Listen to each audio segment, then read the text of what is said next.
2024년 1월 10일 수요 공부를 시작하겠습니다. 반갑습니다. 2024년 첫 이제 만남을 갖게 되네요. 한 2주간 2024년 마지막 주하고 또 2022년 첫 주 수요일 그 공부를 좀 하지 못했습니다. 이제 그거는 이 마지막 주나 첫 주가 이제 신년을 기다리고 새해를 이제 맞이하면서 누구나 사람들 마음속에는 그게 있을 거예요. 올 한 해 보통 기대를 가지고 이제 시작을 하는데, 이게 제가 지난번에 혹시 말씀을 드린 거 기억나시는지 모르겠지만 이 재앙에 관련된 부분이라 가급적이면 이제 그 재앙에 대한 부분을 작년에 마무리했어야 되는데 이제 시간적으로 그렇게 되지 못했어요. 그래서 앞으로도 몇 주 더 해야 되기 때문에 그 첫 주부터 마지막 주하고 첫 주를 과연 이게 재앙에 대한 그 말씀을 나누는 게 바람직한 건가? 뭐 이게 뭐 사실 어떻게 신앙적으로는 문제가 안 되지만 그렇다 할지라도 성도들의 마음속에 좀 무겁게 느껴지지 않겠나 하는 생각이 좀 들었어요. 그래서 부득이하게 한 2주 수요 공부를 좀 쉬었고요. 물론 뭐 성탄절 예배도 있었고 또 송구영신 예배도 있었기 때문에 뭐 큰 문제는 아니었지만, 아무튼 이 수요 예배를 여러분 좀 수요 공부를 다시 이제 본격적으로 좀 시작하려고 합니다. 오늘부터는 이제 10장에 있는 말씀, 특별히 우리 8번째 재앙, 메뚜기 재앙에 대한 공부를 하려고 합니다. 10장은 크게 한 4단락으로 나누어집니다. 첫 번째 단락은 이제 10장 1절에서 6절까지 내용이고요.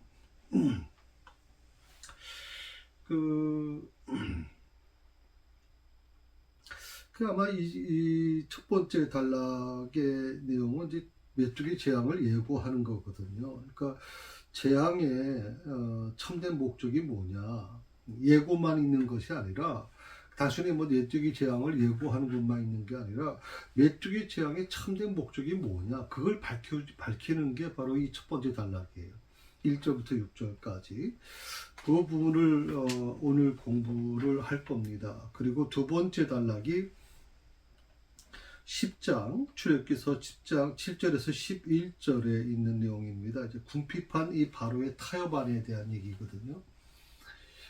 바로가 이제 코너에 몰리게 돼요. 뭐 나중에 좀 구체적으로 말씀을 드립니다만 코너에 몰리면서 타협안을 제시하거든요.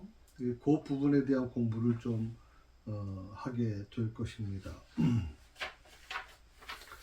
그리고 세 번째 단락이 뭐냐면 이제 10장 12절에서 20절까지 말씀입니다. 그 메뚜기 재앙에 대한 얘기죠. 구체적으로 메뚜기 재앙이 어떻게 전개되는지에 대한 부분이 나와 있습니다.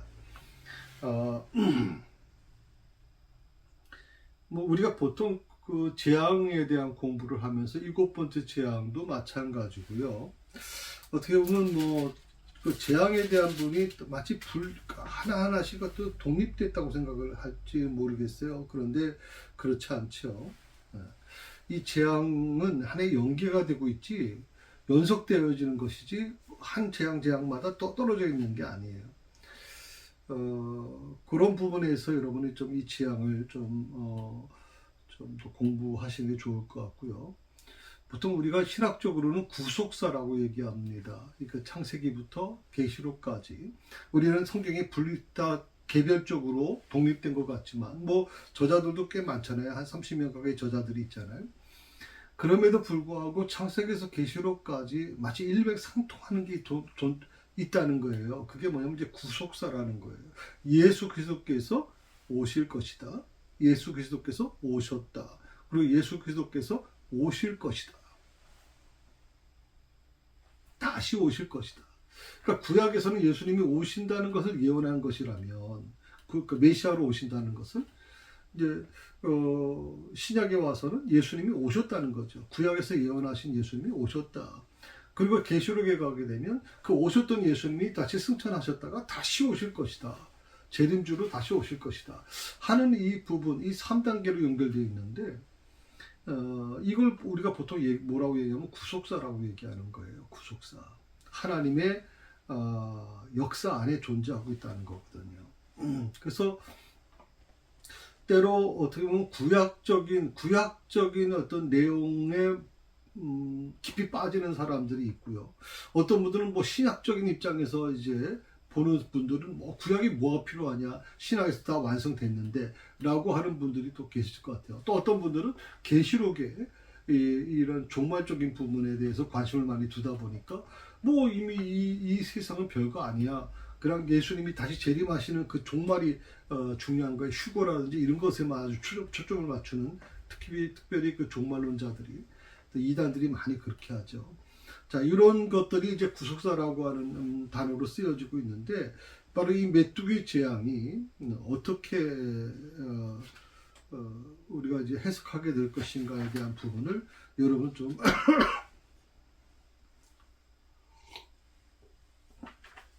공부를 하게 될 것입니다.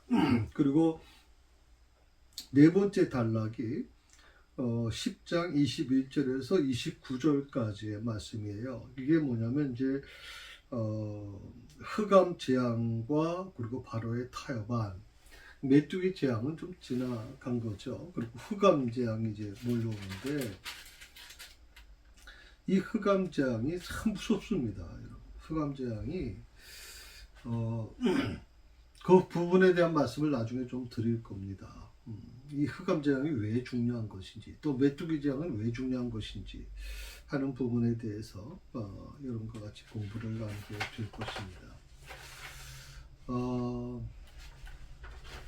오늘은 제 첫 번째 우선 단락에 대해서만 좀 설명을 드리고, 각 구절에 대한, 개별 구절에 대한 것은 요거 끝나고 아마 공부하게 될 것입니다.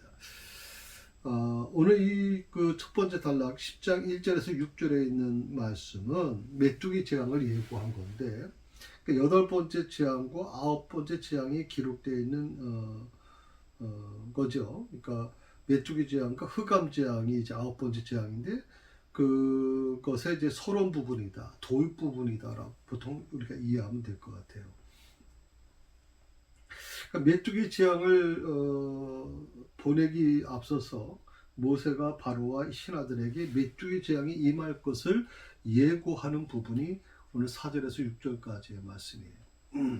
우리가 오늘 보게 되면 이제 4절에 오게 되면, 내가 만일 내 백성을 보내기를 거절하면 내일 내가 메뚜기를 내 경내에 들어가게 하리니 라고 하는 부분이 있거든요. 그러니까 모세가 이미 바로와 신하들에게 메뚜기 재앙이 임할 것을 예고하고 있고 경고하고 있거든요. 이 부분 구태여 뭐 그렇게 할 필요 있었나? 어떤 재앙은 그런 그 바로에게 그런 어떤 예고 없이 그냥 곧장 나오는 재앙도 있었잖아요. 그런데 구태여 이 재앙, 메뚜기 재앙을 예고할 이유가 있었을까 하는 부분. 그리고 조금 전에 말씀을 드린 것처럼 이 동시에 그러니까 메뚜기 재앙을 예고하는 이제 그 동시에 재앙의 참된 목적이 뭐냐, 재앙의 참된 목적이 뭐냐, 이것을 밝히는 부분이 바로 나오는 게 1절에서 3절에 있는 내용이에요. 그러니까 사실 어떻게 보면 1절에서 3절이 먼저 나와야 되는 건데 4절부터 6절에 있는 내용을 먼저 첫 번째로 얘기해요. 메뚜기 재앙을 보내기 앞서 모세가 바로와 신하들에게 메뚜기 재앙이 임할 것을 예고했다 라고 4절부터 6절에 있는 말씀을 먼저 말씀을 드렸고요. 두 번째로 재앙의 참된 목적이 뭐냐, 그것을 밝히는 것 부분이 바로 1절에서 3절인데, 바로 그 부분을 말씀을 드리는 겁니다. 자, 이 본문에 의거하면 하나님께서 재앙을 내린 목적이 뭐냐, 다음 두 가지로 요약할 수가 있어요. 두 가지로. 첫째가 뭐냐면 택한 백성을 위한 하나님의 구원 활동이다. 3절의 말씀 한번 보시겠어요? 3절. 같이 한번 읽어봅시다. 3절. 10장 3절입니다. 모세와 아론이 바로에게 들어가서 그에게 이르되 히브리 사람이 하나님 여호와께서 말씀하시기를 내가 어느 때까지 내 앞에 겸비하지 아니하겠느냐, 내 백성을 보내라. 그들이 나를 섬길 것이라. 그러니까 택한 백성을 위한 하나님의 구원 활동이, 이스라엘 백성들이 볼 때 하나님은 430년 동안 아무 말씀도 하지 않으셨어요. 어떤 신호도 보내주지 않으셨어요. 그러니까 430년 동안 그들에게, 이스라엘 백성들에게 있어서 얼마나 힘든 시간이었을까요? 400년 가까이 되는 시간이. 그들이 그렇게 뭐 아무렇지도 않게 태평하게 편안하게 있었던 걸까요? 그 시간은 아주 짧았죠. 대부분 시간을 노예 신분으로 보냈단 말이에요. 그러니까 어떻게 보면 그들은 그 삶이 힘들면 힘들수록 더 하나님께 부르짖었을 것이고, 그렇게 하나님께 울부짖으며 부르짖었음에도 불구하고 하나님은 어떤 것도 신호도 보내주지 않으셨어요. 그런데 오늘 이 3절의 말씀에서 택한 백성을 위한 하나님의 구원 활동이 나타나요. 그래서 히브리 사람의 하나님 여호와께서 말씀하시기를 내가 어느 때까지 내 앞에 겸비하지 않겠느냐, 내 백성을 보내라. 하나님께서 모세와 아론을 통해서 놀라운 말씀을 전하는 거죠. 내 백성을 보내라. 그리고 히브리 사람의 하나님이라는 것을 분명하게 선포하고 있거든요. 그 히브리 사람이 하나님이라는 뜻이 어떤 부분이냐면, 바로가, 여러분 기억나시는지 모르겠어요. 첫 번째 재앙 시점에서 그 바로가 늘 얘기한 게 무엇입니까? 히브리 노예의 하나님이 뭘 대수롭겠어. 그러니까 히브리 민족이 믿는 하나님을, 노예 민족인 히브리 사람이 믿는 하나님을 부인하진 않아요. 왜? 자기들도 하도 신이 많으니까, 그 신을 다 인정하니까. 그러나 히브리 사람이 믿는 하나님은 어떤 하나님이겠냐, 그 하나님 무슨 힘이 있겠냐 하는 얘기를 이제 비꼬면서 얘기하거든요. 그건 뭐냐면, 너희 민족이 노예 민족이 아니냐. 너희 하나님이 살아있다면, 너희 하나님이 정말 능력이 있다면 왜 너희 민족을 노예 신분에서 벗어나게 해주지 않느냐라고 하는 것을 이제 비꼬면서 얘기하는 거거든요. 자, 택한 백성을 위한 하나님의 구원 활동. 첫 번째입니다. 하나님께서는요, 애굽에서 고난받는 당신의 백성의 음성을 들으시고 그 요청에 응답하십니다. 그 응답하심으로 인해서 하나님께서 인간의 역사와 무관하지 않으시다. 하나님께서 인간의 역사와 무관하지 않으시다. 이것을 분명하게 알리시길 원하는 거예요. 그러니까 하나님께서 지금도 마찬가지예요. 지금도 하나님은 하나님의 택한 백성들, 하나님이 자녀로 세우신, 핏값을 주고 자녀로 세우신 사람들을 하나님은 개입하시는 거예요. 그 삶에. 내가 마음만 열어놓고 주님이 내 마음의 주인이 되시기를 원하신다면, 하나님은 그걸 원하시잖아요. 그러면 하나님께서 마음껏 나를 움직여 나가실 텐데, 내 가정을 움직여 나가실 텐데, 내 사업체를 움직여 나가실 텐데, 우리는 그렇게 하지 않아요. 나를 주님께 맡기지 않아요.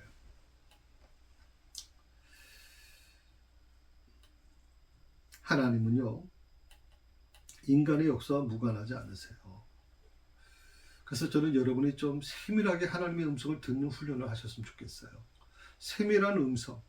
그러니까 여러분 성경을 보시게 되면 하나님의 이제 그 현원이라 그럴까요? 하나님의 그 모습을 이제 표현해 주면서 모세가 그런 얘기 하잖아요. 강력한 바람에 돌이 막 실려 나오는데 그 속에도 하나님이 계시지 않았다. 불꽃 같은 곳에서도 하나님이 계시지 않았다. 조용하게 하나님의 음성이 들려왔다. 그게 하나님의 현현을 얘기하는 거거든요. 하나님은 이 세계 속에서 활동하셔요. 우리는 항상 하나님은 하늘에 계시다. 하나님은 우리 이 세상의 일에 대해서는 좀 무관심하신 분이야 라고 생각할지 모르지만 아니에요. 하나님은 이 세계 속에서 활동하고 계세요. 인간들의 모든 문제에 개입하고 계신 것을 분명하게 오늘 이 말씀을 통해서 우리에게 보여주고 있단 말이죠.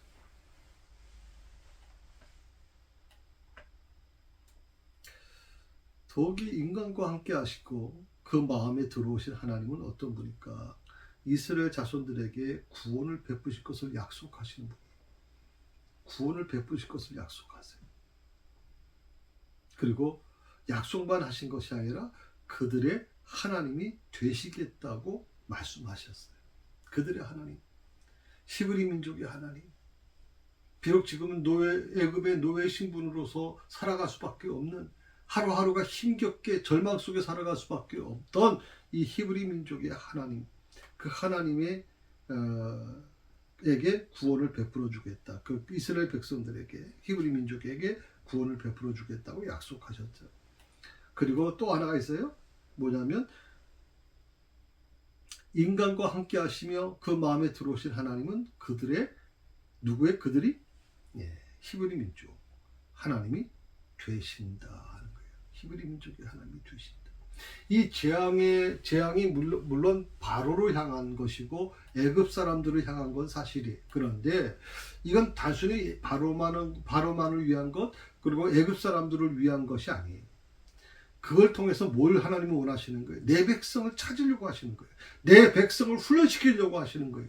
이 10가지 재앙을 통해서 이스라엘 백성들이 진정한 이 역사를 주관하는 하나님이 누구시냐? 왜? 그들은 400년 동안 뭘 배웠겠어요? 태양신을 배웠겠어요. 태양신. 황소신을 배웠을 거예요. 황소의 그 머리에. 애굽의 신은 위대하다고 그들은 훈련받았을 거예요. 맨날 보는 게 그거니까. 왜냐하면 바로가 매일마다 나일강에 나가서 제사를 드리는 것을 이스라엘 백성들이 모를 리가 없잖아요. 그러니까 그런 것을 이미 오랫동안 경험해 왔던 이들이 정말 하나님이, 우리가 믿는 히브리 민족의 하나님이, 우리의 하나님이 정말 능력의 하나님이시고 그 하나님이 전능하신 하나님이라는 사실을 어떻게 알겠습니까? 바로 이 재앙을 통해서 알게 되는 거죠. 왜 애굽 땅에 고센 땅도 애굽 땅이겠지만 그 애굽 땅 전체가 다 이렇게 고통을 당하는데 왜 어떻게 이스라엘 백성들이 있는 고센 땅에만은 전혀 해가 미치지 않을까? 고센 땅에 머무는 사람들이 어떤 마음이었을까요? 야, 우리가 믿는 하나님은 대단하시구나. 내가 믿는 하나님은 위대하시구나. 저 애굽의 신들이 무너져가는 모습을 보죠. 특히 흑암의 재앙 같은 경우에는 태양신을 최고로 생각하는 이 애굽의 신이 무너져 버리는 거예요. 라신이라고 보통 얘기하는 라. 그게 완전히 무너져 버리는 거예요. 왜? 태양을 다 어둡게 만들어 버리는 하나님 대단하신 거죠. 두 번째로 재앙을 내리신 목적이 뭐냐? 악인의 전형인 애굽인을 징계함으로써 죄인은 반드시 징벌받을 것임을 표명하는 것이다 하는 거예요. 악인의 전형인 애굽인을 징계하는 거죠. 애굽인 대표적인 게 바로인데 바로와 애굽 사람 백성들이죠. 백성들을 징계함으로써 죄인은 반드시 징벌받을 것임을 나타내기 위한 것이다 하는 거예요.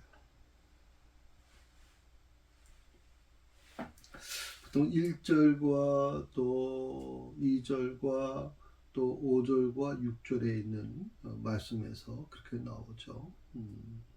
한번 보실까요? 1절에 여호와께서 모세에게 이르시되 바로에게 들어가라. 내가 그의 마음과 그의 신하들의 마음을 완강하게 하면 나의 표징을 그들에게 보이기 위함이며 내게 내가 애굽에서 행한 일들 곧 내가 그들 가운데서 행한 표징을 내 아들과 내 자손의 귀에 전하게 위함이라. 너희는 내가 여호와인 줄 알리라. 5절입니다. 메뚜기가 지면을 덮어서 사람이 땅을 볼 수 없을 것이라. 메뚜기가 내게 남은 그것 곧 우박을 면하고 남은 것을 먹으며 너희를 위하여 들에서 자라는 모든 나무를 먹을 것이며. 6절의 말씀도 같은 내용이죠. 이 땅에 있었던 그날로부터 오늘까지 보지 못했던 것이라 하셨다 하고 돌이켜 바로에게 나오니. 그러니까 죄는 반드시 징벌받을 것이다.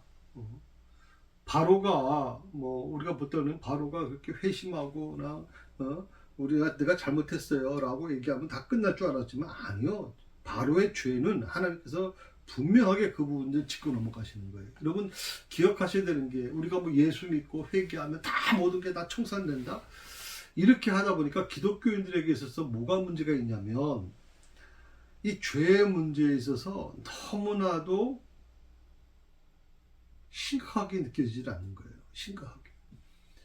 제가 며칠 전에 우리나라 그 대형 교회에 어느 뭐 집사님이라고 하는 분이 계시는데 그분이 사기를 쳤대요. 그래서 300억을 그 교회 교인들 대상으로 해서 뭐 아주 대형 교회니까 뭐 강남쯤 되는지 모르겠습니다만 300억을 쉽게 말하면 이제 사기 쳐가지고 됐다는 거예요. 야, 참. 근데 거기에 뭐가 나오냐면 이분이 그럼 우리가 볼 때 아니 교회 안에서 그렇게 그렇게 속이는 사람도 문제가 있지만 속는 사람도 문제가 있는 거 아닌가요? 또 어떻게 그렇게 사람이 속을 수가 있나요? 그런데 그럼 그거 내용을 보고 제가 놀란 게 새벽 기도를 안 빠졌대요.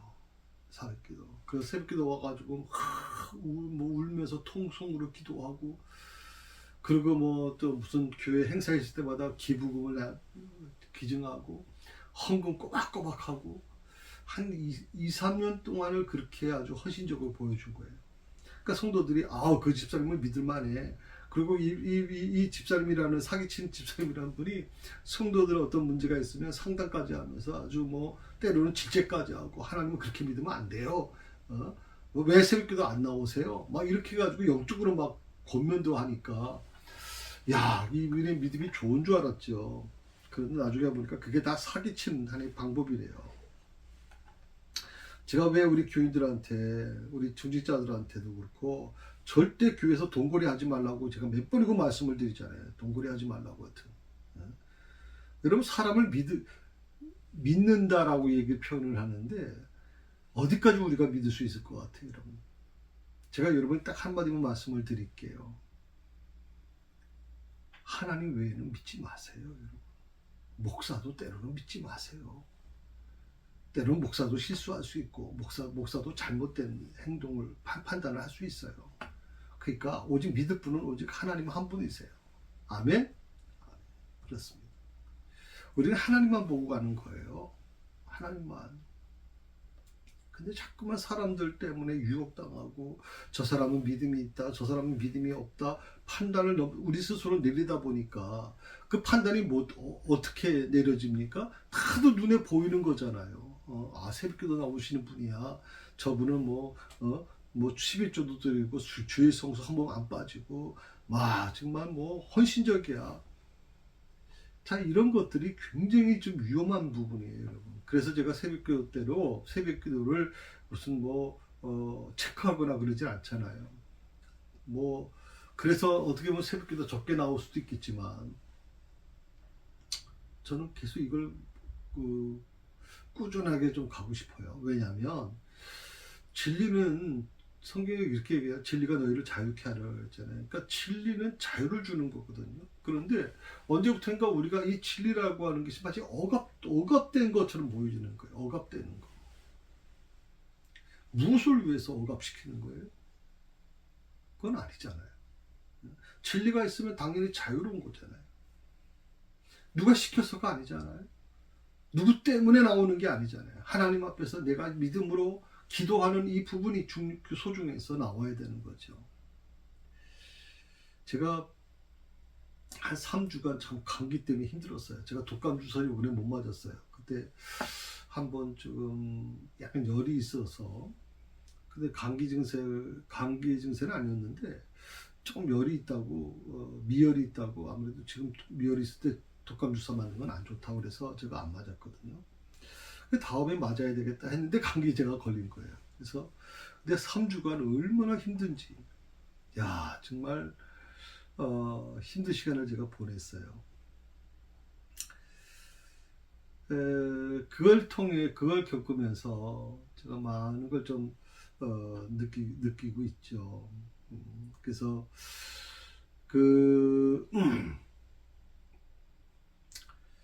사람이라는 게 누구나 장담할 수는 없지만 그런 감기 증세를 통해서 정말 내가 자랑할 게 아무것도 없구나, 내가 내세울 게 아무것도 없구나. 이제 그런 부분에 있어서 특히 이번 감기가 이제 큰 몸에 어려움을 주는 것보다는 기침을 자꾸만 주기 때문에 목사가 이제 가장 중요한 게 이제 말을 하는 건데 그 말을 못하게끔 막 기침을 주니까 그럼에도 불구하고 제가 가장 추울 때 새벽 기도를 나왔거든요. 제 마음에 삼어도 이번 새벽 기도는 좀 몸이 힘드시니까 좀 쉬시라고 그러는데 제가 새벽 기도만큼은 하나님 앞에 약속이니까 지키겠다 그래서 나왔어요. 물론 뭐 찬바람을 쐬고 그러니까 조금 감기가 좀 덜 오래간 부분도 있지만 더 오래간 부분도 있지만 저는 그 시간이 너무 행복해요. 정말 그 시간이 너무 주님과 만나는 시간이 행복해요. 그것은 어떤 것도 빼앗을 수가 없다고 생각하거든요. 그러니까 그 사단이 지배하고요. 사단이 세상을 지배하고 사단의 자녀들이 세상에 득세하는 것 같아요. 정말 요즘 우리 세상을 보면 사단이 세상을 지배하는 것 같아요. 제가 봐도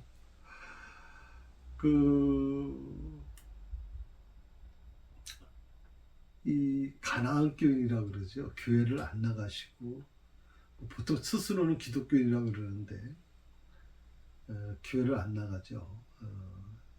신앙생활도 안 합니다. 그래도 뭐 CTX라든지 이런 걸 보면서 그 예배 드리는 분들은 그래도 좀 난 거고 아싸리 그냥 교회를 안 나가는 분들이에요. 그런데 자신은 기독교인이라고 사람들한테 소개해요. 그 숫자가 얼마 전에 제가 100만 명으로 알고 있었거든요. 근데 코로나를 지내면서 지금 제가 그게 정확한 숫자인지는 잘 모르겠어요. 그런데 국민일보에 나온 건데 거기에 뭐라고 나왔냐면 가나안 교인이 400만을 넘어서고 있다. 이렇게 400만. 지금 우리 한국의 개신교 숫자를 한 500만으로 보거든요. 그러면 400만이라면 우리가 몇 년 전에 1천만, 1200만, 뭐 1000만 기독교인이라고 그랬었는데 그 절반 가까이가 떨어져 나간 거예요. 참 제가 새사랑교회를 개척하면서 제 모든 설교라든지 제 모든 목회는 어디에 바쳤냐면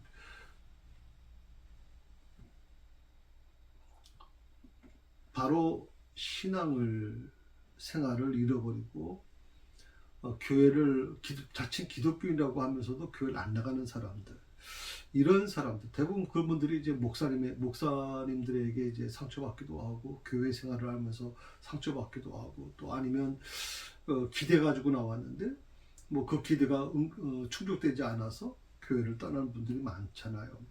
그래서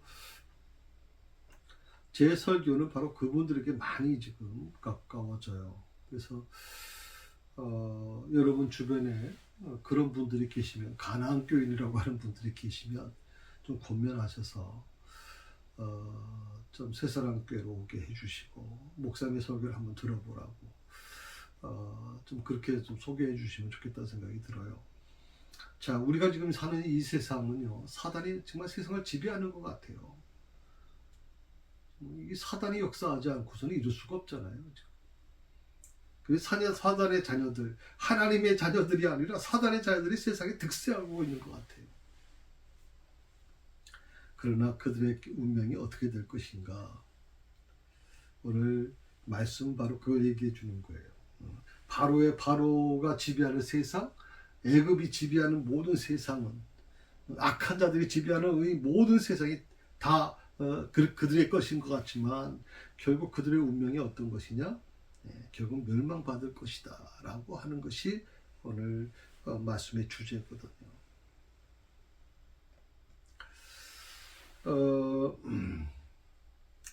여기서 그 히브리 사람의 하나님 여호와인데 히브리 사람의 하나님 여호와는 대체 누구시냐라고 할 때 한 두 가지로 우리가 얘기할 수 있어요. 하나는 우주의 주권자이시며 통치자시다. 이사야 103장에 나와 있는 말씀이거든요.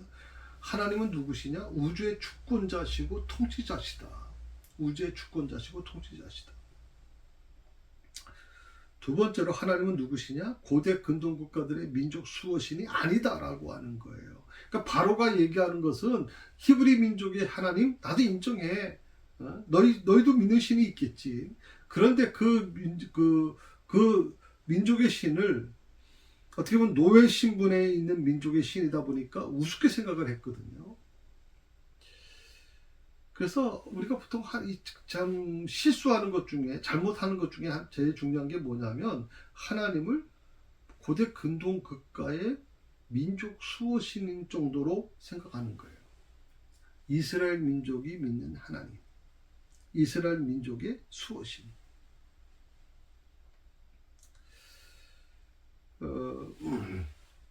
한 2세기 정도에 보게 되면 주후 2세기입니다. 말시온이라고 하는 그 영지주의자가 있었어요. 말시온이라는 교부 출신인데 여호와 하나님을 뭐라고 표현했냐면 구약 성경의 하나님, 구약의 하나님이죠. 그 하나님을 보통 구약의 신이고 부족적인 신으로 제안해서 저급한 신이다. 구약의 신을, 그러니까 여호와 하나님을 저급한 신이다. 그렇게 정의를 내렸다가 기독교 당시의 기독교 전통으로부터 추방받게 되죠. 제가 다시 한번 말씀을 드리지만 하나님은 어떤 분이시냐? 결코 히브리인만의 하나님으로 제한된 분이 아니에요. 히브리인만의 하나님으로 제한된 분이 아니에요. 그러니까 히브리인만의 하나님이라고 하면 여러분 바로가 그렇게 우습게 생각했지만 애굽 전체가 다 완전히 무너질 정도까지 만들 수가 없잖아요. 히브리 민족의 하나님. 바로와 모든 애굽 사람들이 이걸 깨닫는데 시간이 좀 걸렸어요. 그러니까 하나님은 어떤 분이시냐? 히브리인만의 하나님으로 제한된 분이 아니다. 단지 세상에 당신의 뜻을 알리기 위해 존재하는 분이 아니라 스스로 계시는 분이다. 스스로 계신다. 하나님께서 모세를 이제 부르시잖아요. 그 떨기나무 앞으로 부르시죠. 그러면서 모세가 그 사명을 받으면서 당신의 이름을 뭐라고 그럽니까? 이스라엘 백성들이 누가 보내냐 그러면 누가 보냈다고 얘기해야 됩니까? 라고 할 때 하나님께서 이렇게 얘기하죠. 나는 스스로 있는 자다. 그게 스스로 있는 자라는 게 이름이 무슨 뜻인 줄 아시겠어요? 나는 스스로 있는 자다. 그게 바로 여호와라는 거예요. 여호와 하나님. 하나님은 스스로 계시는 분이다.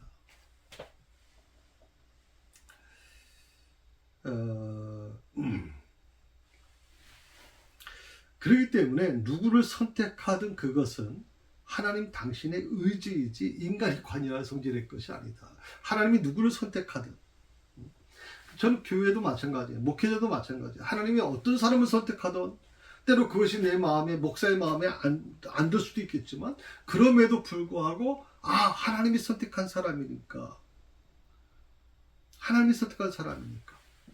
저 우리나라가, 우리 민족이 참 걱정돼요. 그게 뭐냐면 어쨌든 선거로 이제 대통령을 뽑잖아요. 그런데 그 대통령을 왜 그렇게 못 죽여서 날린지 참 서로 간에 뭐 의견이 다를 수 있죠. 여당과 야당이 다를 수 있어요. 달라야 돼요. 또 같으면 안 되죠. 그렇지만 그것이 어느 한계점까지 있어야지. 어느 한계점이 있어야지. 이게 지나쳐가지고 지금 이재명 그 대표가 또 칼에 찔리기도 하고 대통령의 그 부인을 또 고발하기도 하고 상상을 못하는 일들이 막 일어나잖아요. 어떻게든지 흠집내려고 하잖아요. 그게 뭐냐면 바로 이 부분이에요. 누구를 선택하든 간에 그것은 하나님의 절대적인 의지예요. 누구를 선택하든. 그래서 사도 바울은 그래서 로마 황제, 기독교인을 핍박하는 로마 황제를 위해서 너희가 기도하라고 얘기할까? 기도하라고. 그게 기독교인의 책임이다. 왜? 이 세상의 모든 것들은 우연히 일어나는 게 아니에요. 우연이라는 게 없어요. 기독교에서는. 근데 우연이라고 하는 것을 인정하기 때문에 로마 황제를 인정하지 못하겠어? 로마 황제가 우리를 핍박하니까 저 황제는 잘못된 악한 황제야. 그러니까 하나님께 어떻게 기도합니까? 저 황제를 하나님 죽여주세요. 하나님께 저 황제가 병들게 해주세요. 이렇게 기도하지 않겠어요? 그런데 여러분, 이 세상의 모든 운행하시는 분이 하나님이시라면, 그리고 그 대통령도 하나님이 세우신 분이라면, 적어도 하나님을 믿는 사람들은 내 의견과 다르고 내 생각과 다른 사람이라 할지라도 그 사람이 정식 과정을 통해서, 선거를 통해서 뽑힌 사람이라면, 그래, 어떻든 간에 그분의, 그 사람의 어떤 의견에 동의하지 않더라도, 그 대통령의 의견에 동의하지 않더라도, 그래도 기도는 해줘야 되지 않겠어요?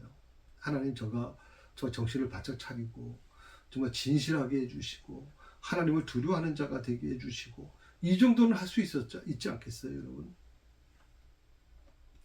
다시 한번 말씀드립니다. 하나님이 누구를 선택하든 그것은 하나님의 의지이지 인간이 관여할 성질일 것이 아니에요.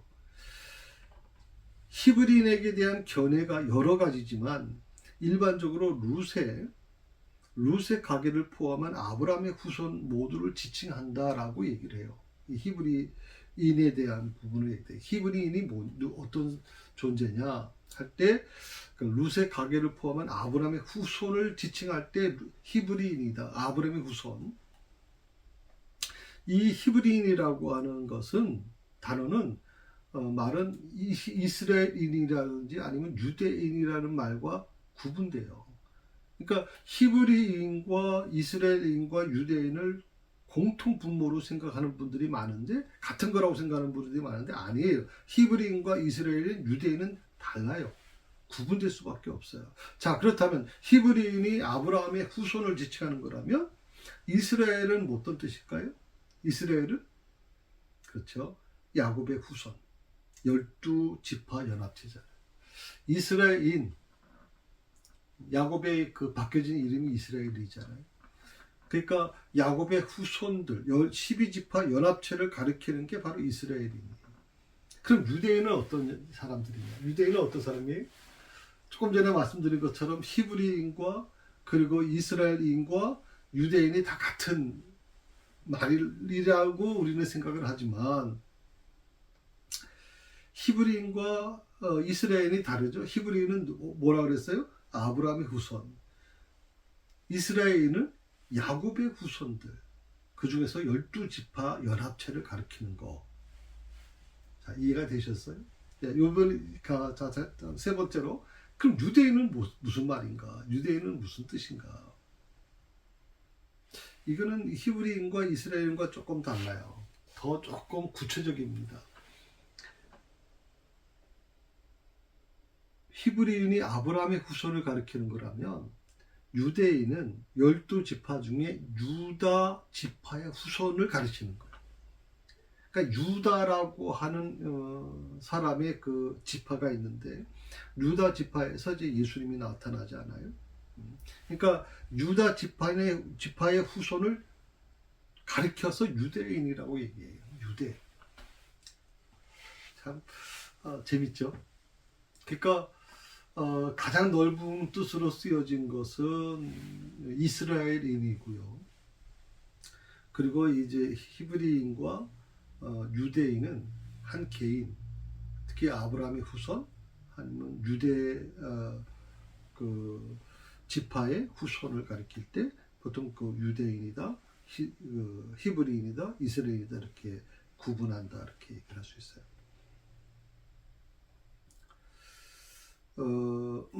특별히 히브리인에게 그 계시된 그 하나님의 섭리를 보면, 여기서 우리는 조금 전에 말씀드린 구속사의 한 면을 볼 수 있어요. 구속사.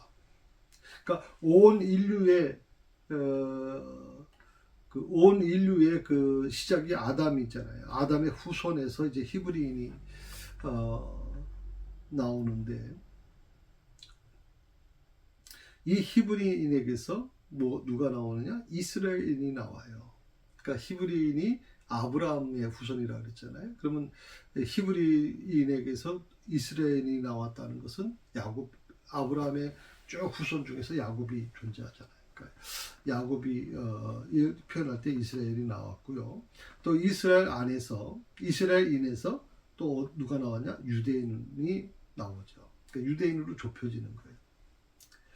그러다가 마침내 유다 가문에서 예수님이 이제 탄생하시는데 그 유대 가문에서 나신 예수 그리스도를 중심으로 다시 온 인류로 펼쳐가시는 하나님의 구원의 섭리를 우리가 발견할 수가 있게 되는 것이죠. 자, 재밌죠? 아담의 후손에서 이브리인으로, 히브리인에서 이스라엘인으로, 이스라엘인에서 다시 유대인으로, 그리고 유대 가문에서 나신 예수 그리스도를 중심으로 다시 온 인류로 펼쳐가시는 하나님의 구원의 섭리, 구속사 원리가 거기서 나타나는 거예요. 이로써 히브리인의 하나님 여호와가 나와 관계없는 편협한 신이라는 견해는 잘못된 것임을 우리가 알 수가 있는 것입니다. 좀 이해가 되셨나요? 예. 이 첫 번째 단락을 우리가 좀 공부를 했어요. 그래서 이 첫 번째 단락을 우리가 조금 더 이제 구절마다 공부를 좀 하고 싶어요. 지금 1절에 있는 말씀을 좀 같이 나눌 텐데 1절의 말씀을 같이 한번 봉독합시다. 여호와께서 모세에게 이르시되 바로에게로 들어가라. 내가 그의 마음과 그의 신하들의 마음을 완강하게 하면 나의 표징을 그들 중에 보이기 위함이니. 그러니까 하나님께서 우리 인간들의 마음까지도 얼마든지 주관하신다라고 하는 것을 오늘 이 말씀을 1절에 있는 말씀에서 우리가 알 수 있어요.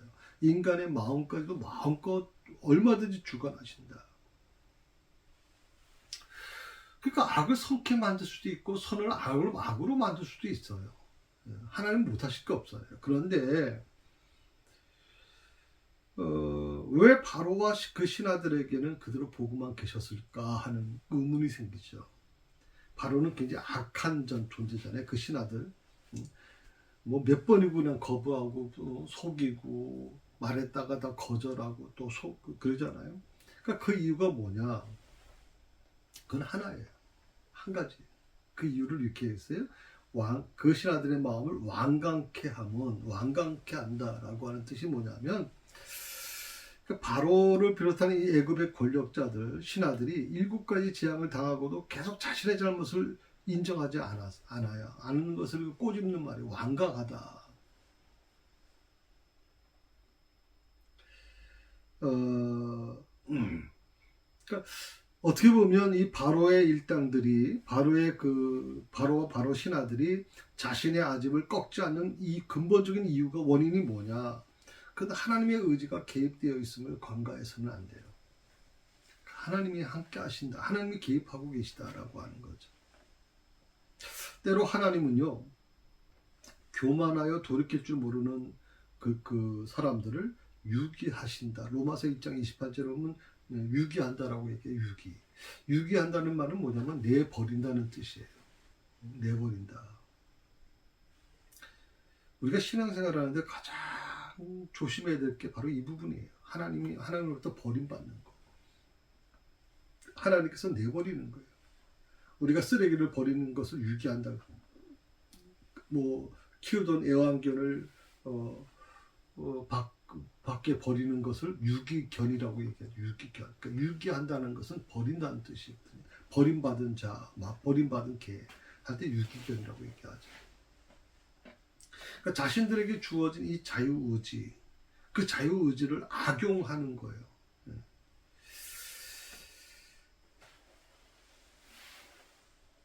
그러니까 어떻게 보면 이 유대인들에게 있어서 가장 중요한 게 하나님이 자유의지를 그들에게 주셨고, 그 자유의지 안에서 그들은 정말 뭐 하나님의 자녀로서 풍성한 삶을 살 수 있었는데 그 자유를 오히려 올바르게 사용하지 않았죠. 악용했죠.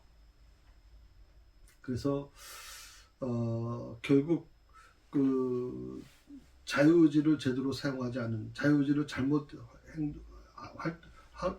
사용한 자들을, 악한 자들을 멸망의 길로 치닫도록 하셨다라고 하는 것이 오늘 9장에서도 말씀하시는 겁니다.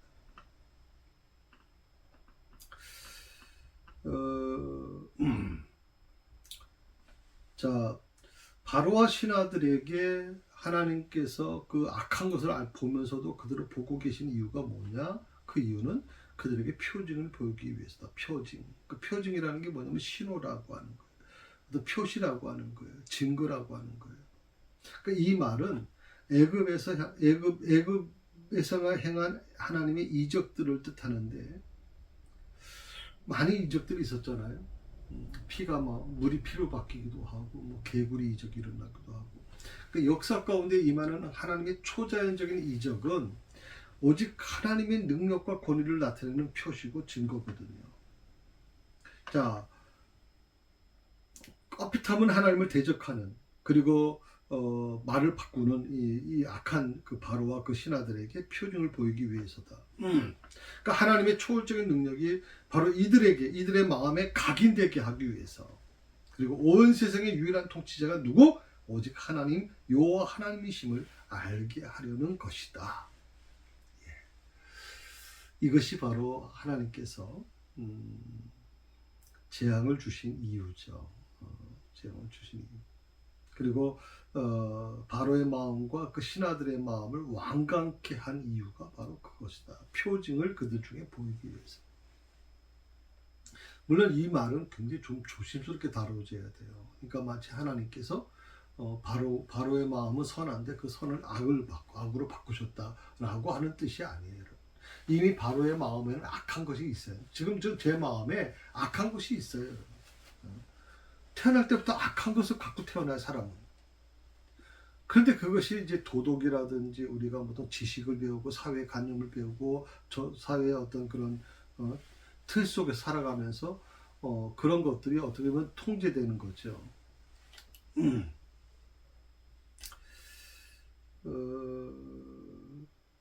그 부분을 여러분 좀 이해하시면 도움이 될 것 같아요.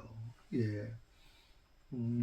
오늘은 여기까지 하겠습니다. 1절까지 지금 했습니다. 그래서 다음 주부터는 이제 2절부터 공부를 하게 될 것입니다. 이걸 보시고 여러분이 좀 많은 좀 도움을 받으셨으면 좋겠다 생각이 들어요. 특히 재앙의 문제는 단순히 그 부정적인 시각이 아니라 이것은 정말 하나님께서 당신의 백성을 살리시려고 하는 거고, 그리고 악한 자들을 하나님이 누구신지를 보여주려고 하고 세상에 하나님이 어떤 분이시는 것을 보여주는 것이 바로 재앙의 목적이에요. 그러니까 재앙을 무조건 나쁜 곳으로만 볼 필요는 없고요.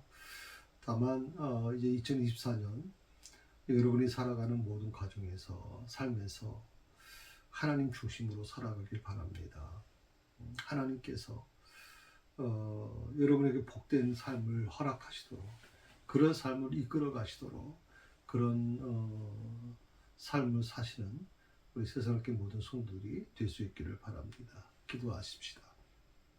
감사합니다. 2024년을 시작하게 하신 하나님, 이제 한 해를 시작하면서 우리의 마음의 다짐이 흔들리지 않도록 하나님 도와 주옵소서.